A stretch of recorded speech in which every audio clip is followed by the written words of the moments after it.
Before we get started, please consider smashing that like button and subscribing if you enjoy our content. Don't forget to hit the bell to turn on notifications for future updates. Oh, he's doing a Q&A. Oh my god, it's amazing. Vehicle in Florida, and what the progression is to get to orbital flight and then a test flight or a commercial mission with the full vehicle. Sure. Thanks. So, yep, with any she's asking about development timelines. Into uncharted territory, it is difficult to predict these things with precision. Yeah. But I do think things are going to move very fast.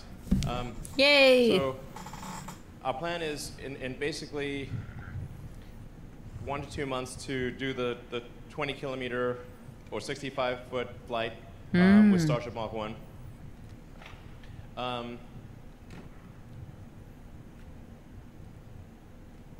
Our next flight after that might actually just be all the way to orbit with a booster and the ship. That would be nuts. That'd be amazing. I'm giving you just literally stream of consciousness here. Most likely we would not fly to orbit with Mark 1, but we would fly to orbit with Mark 3, which will be built after Mark 1 right here. In fact, we'll start building it in about a month. So, yeah. Yay! And actually, so sorry to say this mid-question, but I did want to make sure to thank Yusaku Miyazawa for his great support. Yeah, he's awesome. That was the guy 2020. who was the first one. He was the handle. first. That's it? Anyway, he's a super cool dude. Isn't that the same? That's the same guy who was like the first space tourist? Isn't that I think him? so, yeah. Okay. He's the guy who's paying Elon a bunch of money to get him into space. I think so, yeah. And he's like, you know, putting a lot of serious resources to helping out Starship. So I want to thank him very much for that. That's sweet.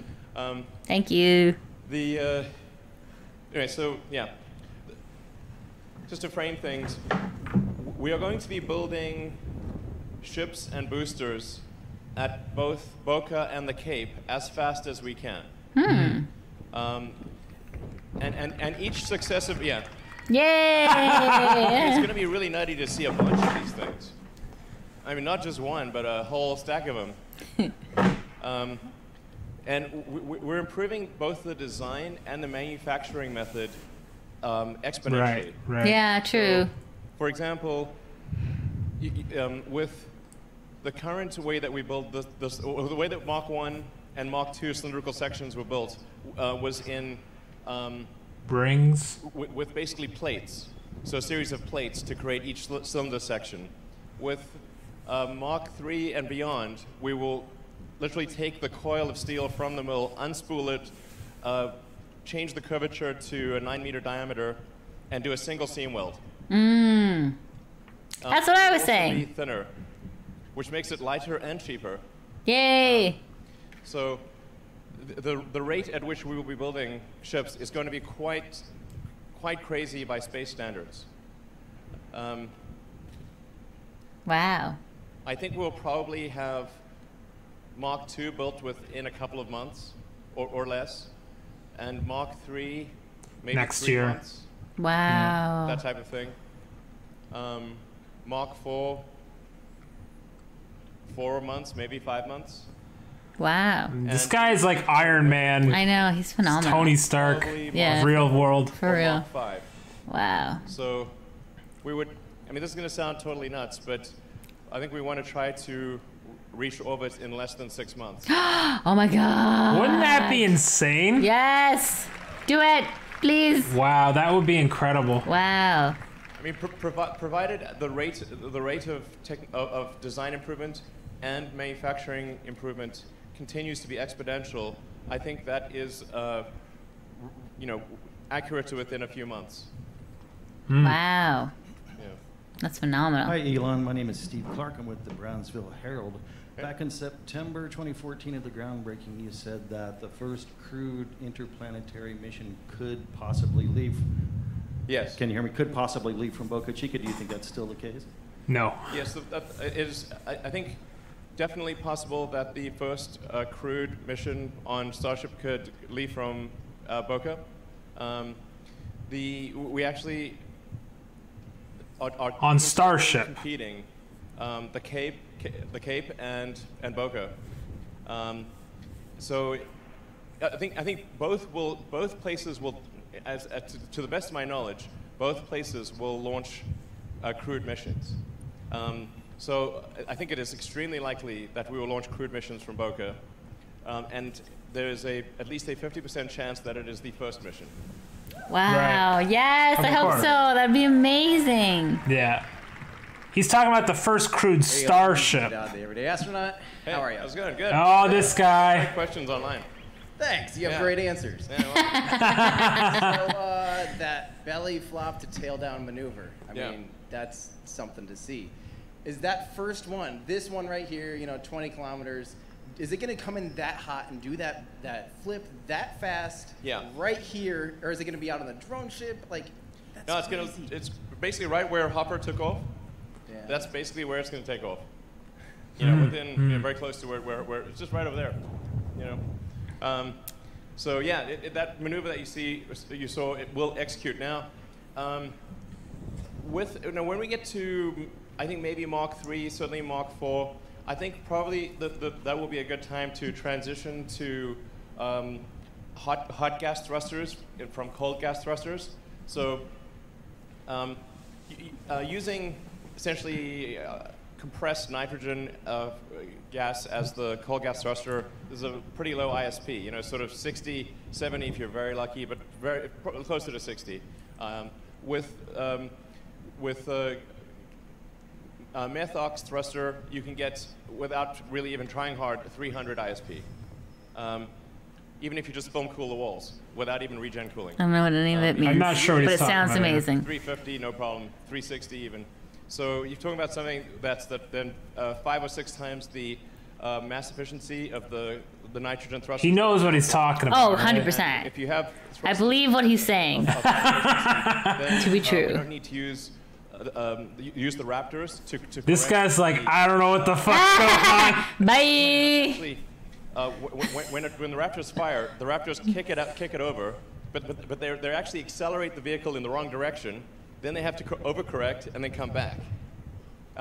Whereas if you have strong enough thrusters, you can just using the onboard maneuvering thrusters without lighting the main engines, you can just go kick it hard, light the engine, land.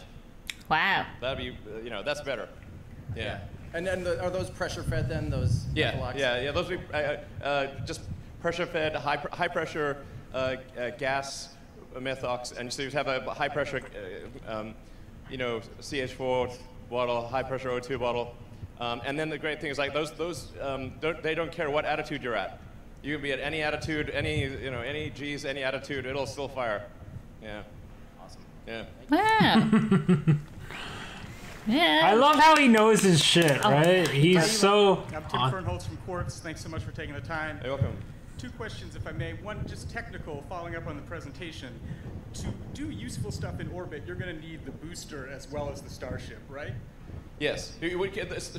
Starship cannot get to Earth orbit without the booster. But anywhere except Earth, pretty much. Well, not counting Venus. But like Why was with Mars Venus? or the Moon, the ship, provided you have a propellant plant on Mars or Moon, the ship can easily get a single stage from the surface of the Moon all the way to the surface of Earth without a booster. So that shows you how deep, like Earth has a deep gravity well and a thick atmosphere. So We do, yeah. but It's just our thing. definitely cannot. I mean, if we really went crazy light, you could probably do single stage to orbit non-reusable with the ship, but that would be pointless. Elon, I just wanted to ask, NASA Administrator Jim Bridenstine had a tweet last night about this presentation. He's concerned, I guess, about enthusiasm for SpaceX's various programs. I'm just curious. Concerned? If you have a comment or response to that. What the? Yeah, I mean, for sure, What'd you? from a SpaceX resource Get out here, standpoint, NASA. our resources are overwhelmingly on Falcon and Dragon. Just to be clear, it was really quite a small percentage of SpaceX that did this Starship. Oh, Less than 5% of the company, basically. wow. That's phenomenal. The really hard part that requires a lot of resources is optimizing something past the initial prototype phase and True. bringing it into volume production. Yeah. So yeah, to be clear, like the vast majority of our resources are on Dragon and Falcon, especially Crew Dragon. Thank you. This is just a side project. It's just some little side project, yeah. How do you Just gotta go interplanetary. the methane and No oxygen biggie. inside the tanks from boiling off in any significant quantity during a multi-month interplanetary trip to Mars? And on a more Earth-grounded question, what's your contamination mitigation strategy since these things are being built outside in the elements and not in a factory? Well, these are pretty far in the distance questions. These questions are relevant, but in the future years, keeping the landing propellant cold on the way to Mars is a lot easier than it may seem, because you can essentially vacuum, just like you'd keep cryogenic propellant stored on Earth for long periods of time. You vacuum jacket it. We would essentially have header tanks that are bigger than these header tanks, and vent them to vacuum. So you would just basically have a tank inside a tank with multi-layer insulation, and this way you can keep things cryogenic for months, no problem. It requires very little energy to. You don't even really need to worry about boil off. You could apply some energy to cryo cool it, but you don't really need to. Wow. You'd have a tiny amount of boil off. Wow. You know, in vacuum, things are kind of weird. They're not like on Earth because you have no convective cooling, really, in zero G. Right. So you actually have the sun side of your rocket is very hot, and the not sun side of your rocket is at 3 degrees Kelvin, so it's super cold. So you just like keep your cold stuff on the cold side and the hot stuff on the hot side. And this is not a problem to manage. Nice. You know, for the long-term stuff for sort of what's called contamination of Mars, you know, I think this concern, first of all, we'll do everything we can to mitigate it, obviously. Yeah. But at the end of the day, if you're going to send people to Mars, that's a pretty big contaminant. You know? Yeah. Fair. But I really don't think that some Earth-based bacterium is going to be able to migrate much through Mars. The thing that makes Mars very difficult is that it is both cold and has high ultraviolet. So if it was either cold or ultraviolet, you could evolve to deal with it. But the cold slows down the metabolic processes, and then the ultraviolet shreds the DNA. So you're cold and shredded. This is very difficult for things to exist on the surface of Mars, and that's why we have not found any traces of life on the surface of Mars to date. If there is any life, it'll be very deep underground, and I think very resilient. Cool. Thank you. All right. Good job, Elon. It's also worth noting that over time, there have been You shut that guy down. meteors. Good. There have been chunks of Earth that have been chipped off by meteors, and chunks of Mars that have been chipped off from Mars. And Earth and Mars have actually exchanged material many times over the last several hundred million years. Really? That's true. Elon, Wow. this is Chris Davenport from the Washington Post. Hey. I'm very cold. Your vision for this Looks cold. area. I mean, when you drive by and you see this, it's surreal. This is surreal. Yeah, but I know your vision isn't maybe like a government launch site, like a Cape Canaveral. But what does this look like a private, operational, commercial spaceport? Yeah, I mean, it's you know. He's like, I don't know. I mean, it will We'll see, I guess. Least of my concerns. You know, because the reason it's not fancier is just because it would have taken too long to build the buildings. Yeah. So, since it was going to take so long to build the buildings, we just built it outside. Yeah. This is like my new thing is management by rhyming. If the schedule's long, it's wrong, and if it's tight, it's right. That's cute.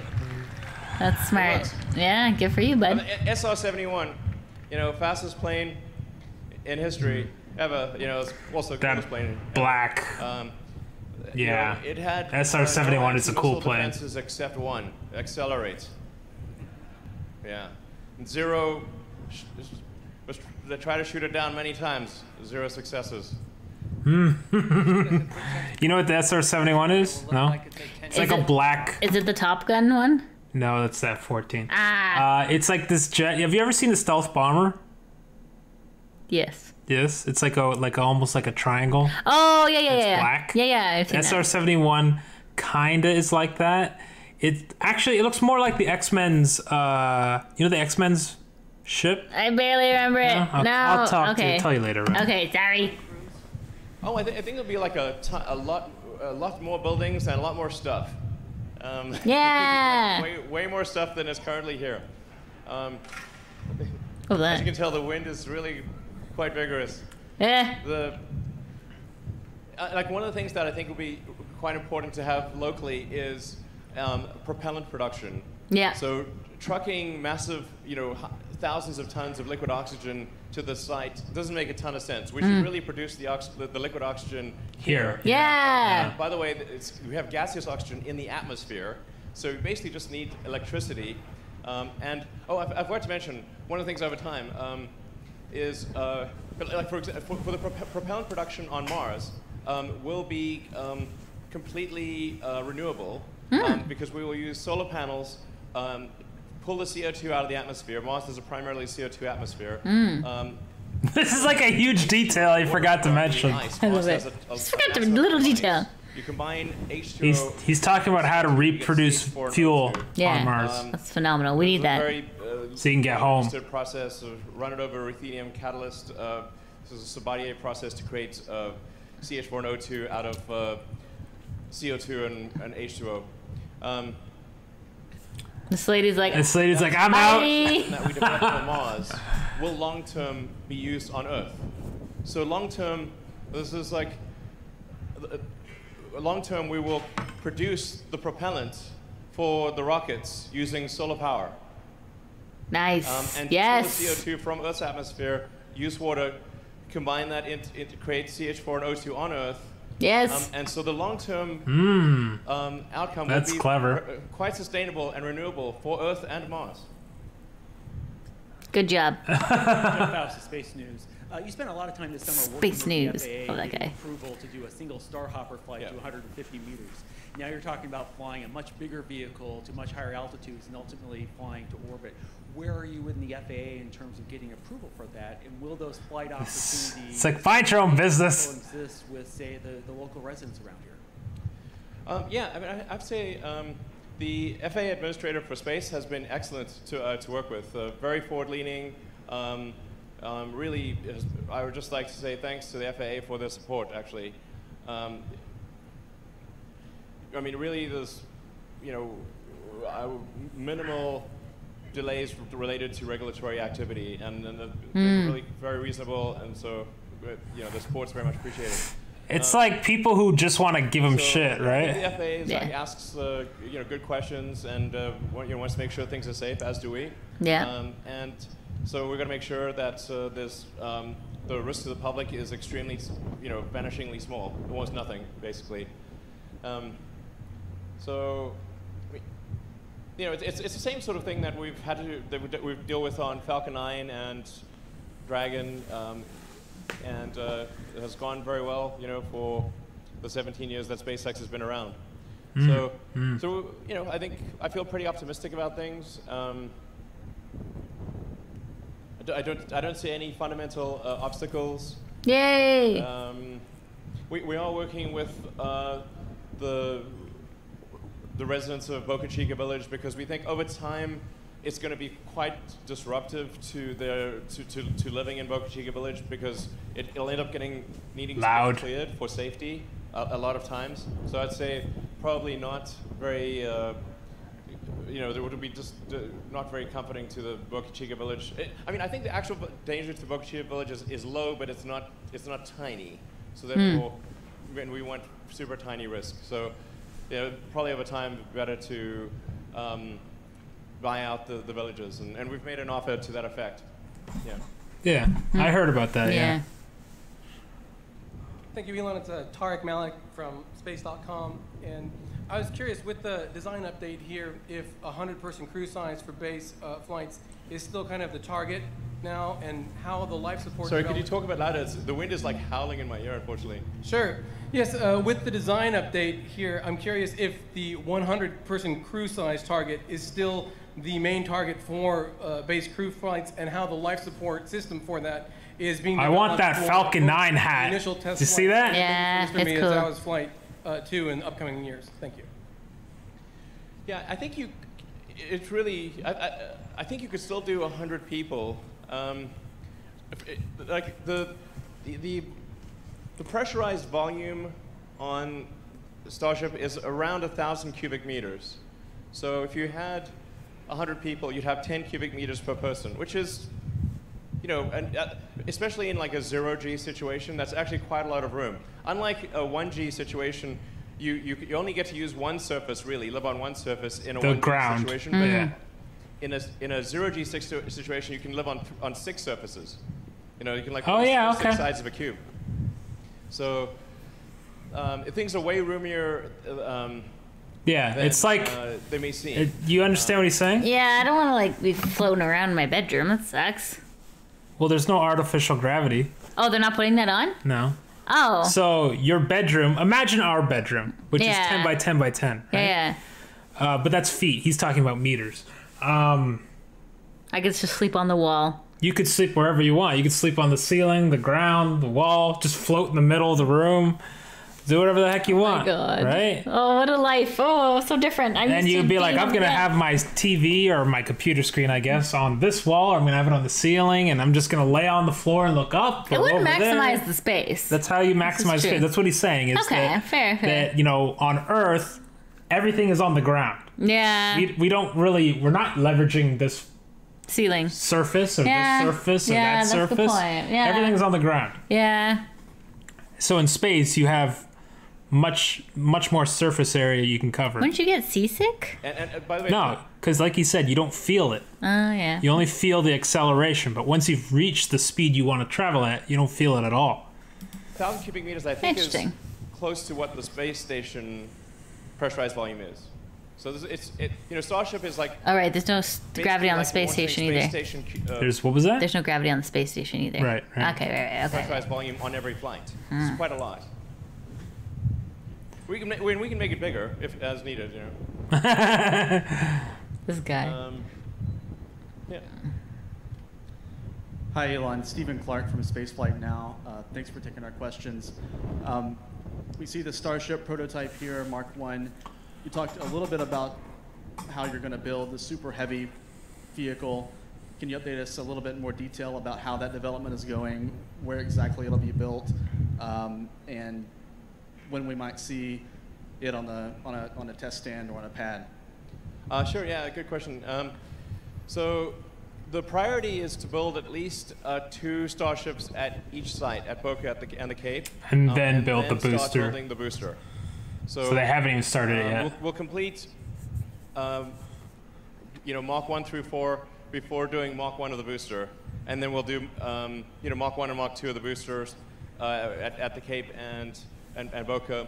The main constraint on what was that?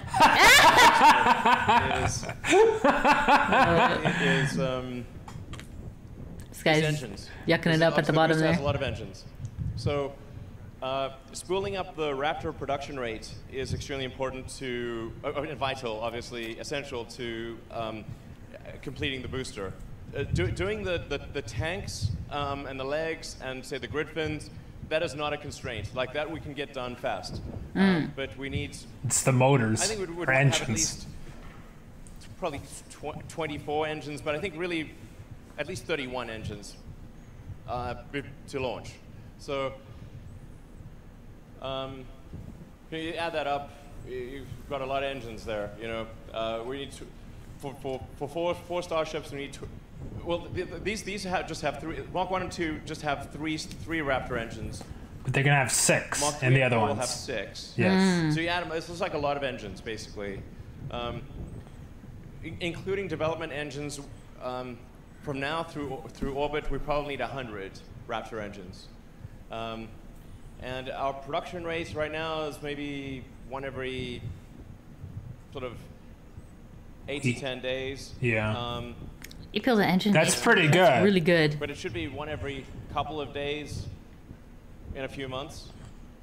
And then our target is to get to a Raptor engine every day by Q1 next year. Wow. Or sooner. Wow. And Yeah. if I may, when will we see people flying on this vehicle into space? Oh Jesus, Come on, that's man. way too much. That's Come on. asking too much. Fly next year. What? You know, if we Not into orbit, probably. in about 6 months, then and we have it's designed to be a reusable rocket, so a reusable booster, reusable ship, so we can do many flights to prove out the reliability very quickly. So whereas with an expendable vehicle, you have to build, if you want to do 10 flights, let's say, to prove out the viability of an expendable vehicle, you need to build and destroy 10 vehicles. Yeah. Whereas we can do 10 flights, you know, within 10 days. basically 10 days. Yeah. So when I say rapid Wow. reusability, I mean Really rapid. You can fly it. You can fly the booster 20 times a day. You fly the ship 3 or 4 times a day. That's what I mean by reusability. And the only reason the ship it takes more time than that, it's more time than the booster, is that you need a couple of you need to make sure it's okay to synchronize for the ship so that it is over. You know, like. I don't want to get into those complicated thing of orbital dynamics and the rotation of the Earth relative to satellite. But as anyone who's like knows the space, you know, the track of a satellite, unless it's an equatorial satellite, is a sinusoidal track on the Earth.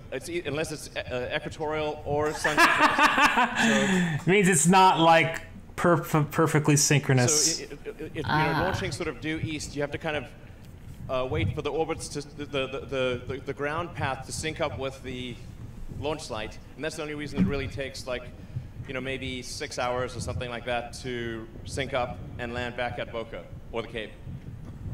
Right. Because the ship is moving out of speed. Really interesting. He's saying that, okay, the ship's in orbit, all right? It's moving at a speed. Yeah. The Earth is rotating at a different speed. Yeah, it does do that. Right? And so it's like the surface, the part of the Earth that's underneath the rocket as it's orbiting is not lined up. So even though you've gone around the entire planet, you know, 20 times, it might take 15 times before it's synced up where the planet and the ship are in like a sync where you can be like, okay, let's enter and land where we were. Ah. Right? Interesting. Interesting things to contemplate is the total mass to orbit capability of a large reusable system where you have a significant fleet in operation. That Doug? What was that? Sneeze? Woof. You know, if you've got something like Starship where you've got, you know, maybe 150 tons capable to orbit, and the ship can fly, is capable of, say, theoretically flying 4 times a day, but you know, they call it like 75% uptime, so theoretical 3 times a day, 365 days a year. So that's like about 1,000 flights a year. That's crazy. Wow. The booster can do a lot more than that. This is obviously max theoretical.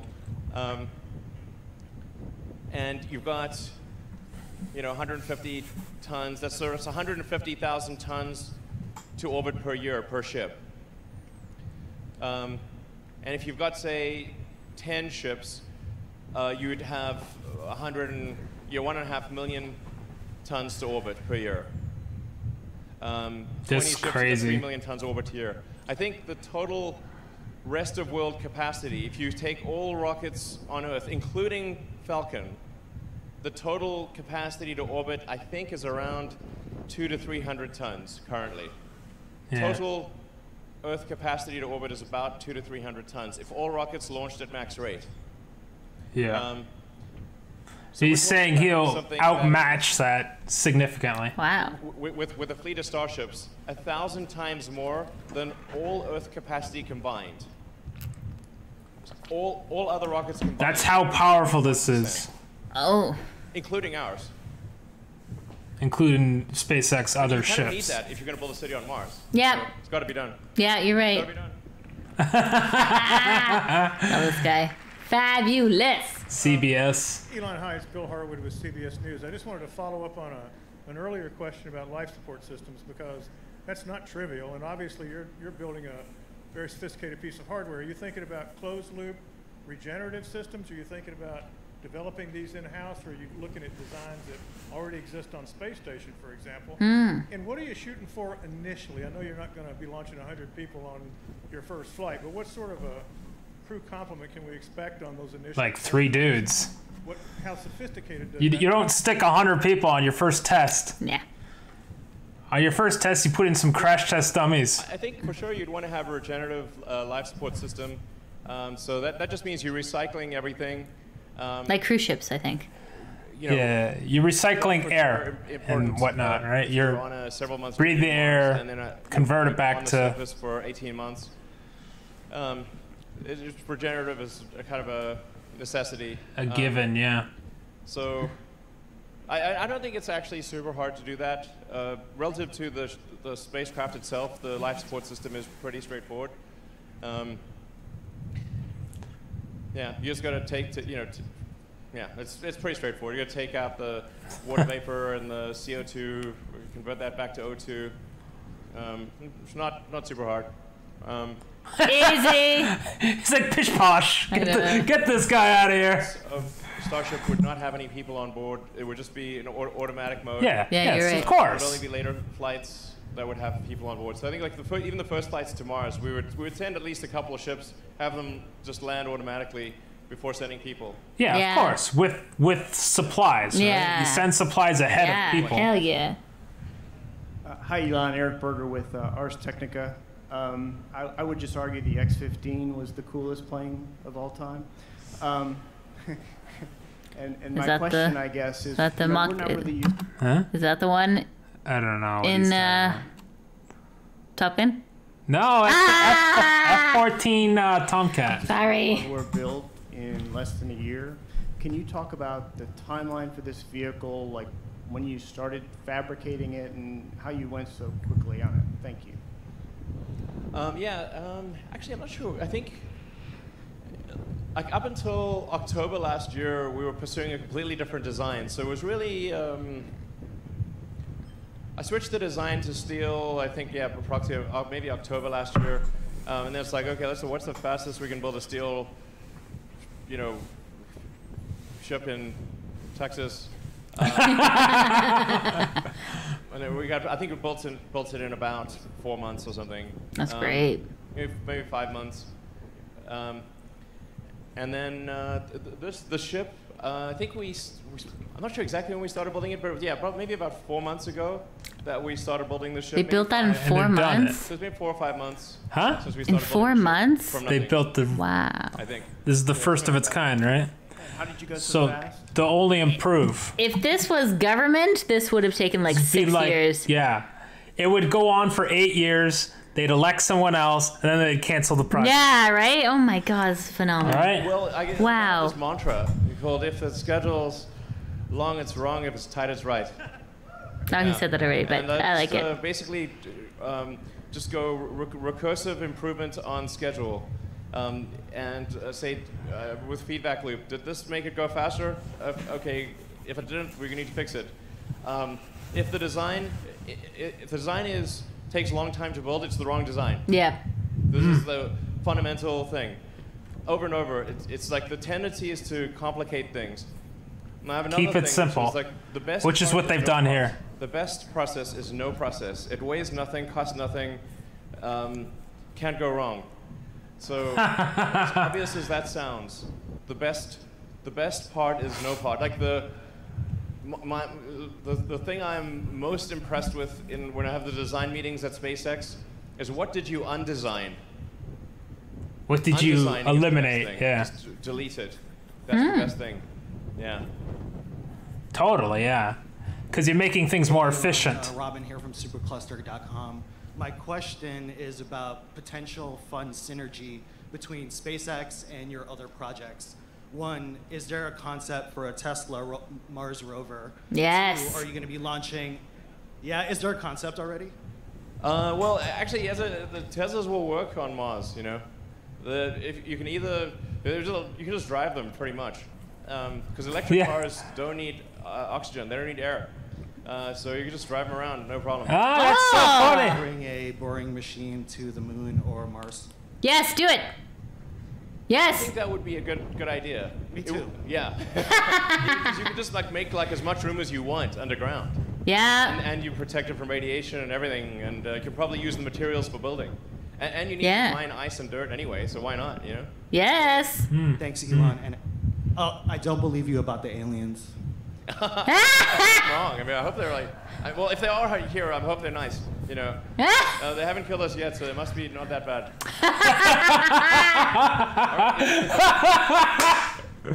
That's phenomenal. I love this man. Hi, Elon. This guy. I'm Yo from the SpaceX subreddit. We crowdsourced a few questions. Ooh. It sounds like I only have time for one, but oh well. I was wondering, could you elaborate on the number of engines that will be used for the boost back and entry burns on Starship, and what the dry landing weight of the Super Heavy will be? Oh, that's quite the question. There's the 20-kilometer thing, which you know, is mostly it's going to have 3 engines, you know, but you only really need like either 2 of them to work at any given point in time.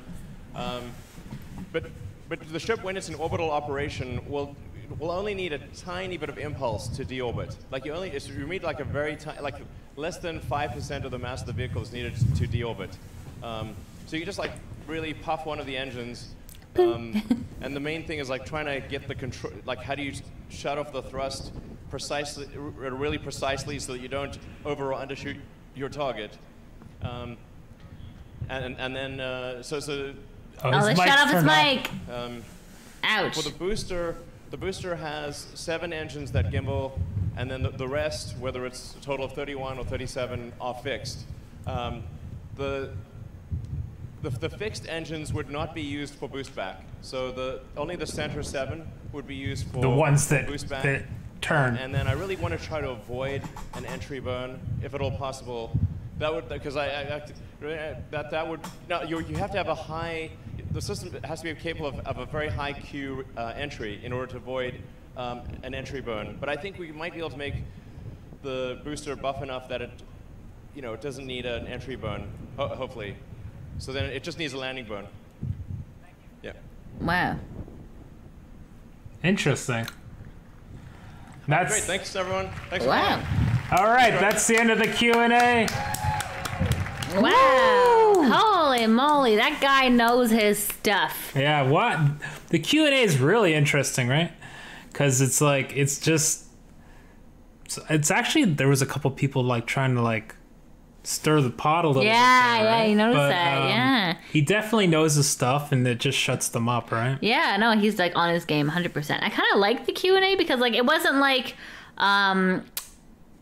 you know, like how people are kind of like, well, like say like during like election time or something, like these people are like pre-picked, and like maybe these guys have seen the questions so they can be like prepared. Right, you know what I mean? Yeah, but like, Elon's just like on his toes, knows exactly what he's talking about. It's like, yes, you're gonna save humanity, please. That's fantastic. I love this guy. Savior of humanity. For real though, for real. Anyways, I think that's all there is to say for now. Yes. Let us know in the comments below what you thought of this Starship update. Starship update. Oh my goodness. Anyways, it's late at night. It's past our bedtime. It's been a long day for us. But we're super excited. We had to watch this because like this is just phenomenal. And let us know in the comments below what you think. If you like what you see, please hit the subscribe button. Give us a couple likes and a share. Likes are very important to our channel as it gives our tiny channel exposure, and we need your help to orbit Mars, so please get us in our stuff, please. If you want to follow us, this video gets